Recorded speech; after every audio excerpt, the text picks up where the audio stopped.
voy a hablar sobre los controles en los cursogramas. Hay varios escenarios que tienen que ver con el uso de documentos, el uso de archivos, comparar con algo que no se grafica, como puede ser una verificación de una identidad o un pago en dinero que no es documento, o decisiones que no involucran ni a documentos ni a archivos. Vamos a ver estos escenarios y cómo se graficaría cada situación. Cuando hablamos de control, recordemos que eso después implica una decisión. Controlo para luego bifurcar una decisión. Ocurre un caso por el sí, otro caso por el no. Bueno, podría haber algunas alternativas diferentes que no sean sí o no. En general vamos a tomar los casos donde las opciones son sí o no. Para los gráficos, lo importante es centrarnos en cómo se graficaría el control. Entonces, por ejemplo, supongamos que se verifica si una nota de pedido coincide con lo indicado en una orden de compra. Tengo una nota de pedido, tengo una orden de compra, son dos documentos graficables y el control es tal como se puede ver en el gráfico. ¿Qué ocurriría si ese control en lugar de dos documentos es una orden de producción contra una información que está en el archivo de stock? Está en el archivo, hacemos una consulta lógica y por lo tanto estamos comparando un documento con un archivo y ambos entonces ingresan al control. La tercera posibilidad es que en lugar de controlar contra un archivo y su información, uno saque el documento del archivo. O sea, en lugar de una consulta lógica, hacer una consulta física. Se retira un documento y se controla. Bueno, en realidad sería finalmente la comparación de dos documentos con un desarchivado previo según lo que se puede ver en el gráfico.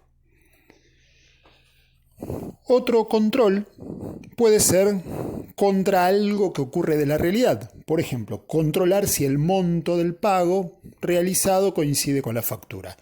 Tengo una factura, pero lo otro con lo que yo voy a comparar, controlar, no es algo que esté ni en un documento ni en un archivo, sino que se trata de algo que está en la realidad, en el proceso, pero no documentable en el cursograma. Entonces, en ese caso, se puede dejar solo un documento ingresando al control. Esto es muy habitual cuando validamos identidad. Entonces, tenemos un DNI y comparamos el DNI contra, por ejemplo, el rostro de la persona. Entonces tenemos un documento que es el documento, el DNI, sin embargo la comparación es contra la realidad. En ese caso se puede poner un solo documento ingresando al control. Pero hay un caso más, que es qué pasa si no tenemos ni documentos ni archivos. Entonces, ¿cómo resolvemos eso para evitar poner controles y decisiones que sean más de tipo algorítmica o de decisiones no vinculadas a documentos y archivos? Recordemos que los cursogramas modelan realidades vinculadas a los documentos. Entonces, si una decisión es, por ejemplo, si el cliente acepta algo, eso no está basado en un documento, es una decisión de un cliente.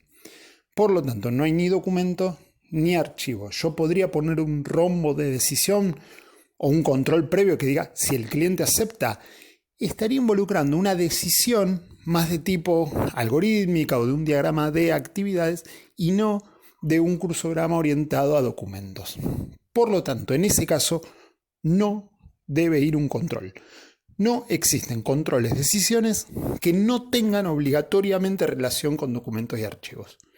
Entonces, ¿cómo lo resuelvo? Con una línea de evento. Se usa en línea de eventos, como se ve en el gráfico, ahí uno podría poner si el cliente acepta e incluso podría tener dos fragmentos diferentes, dos pedazos de cursogramas distintos. Uno para cuando el cliente acepta y el otro para cuando el cliente no acepta.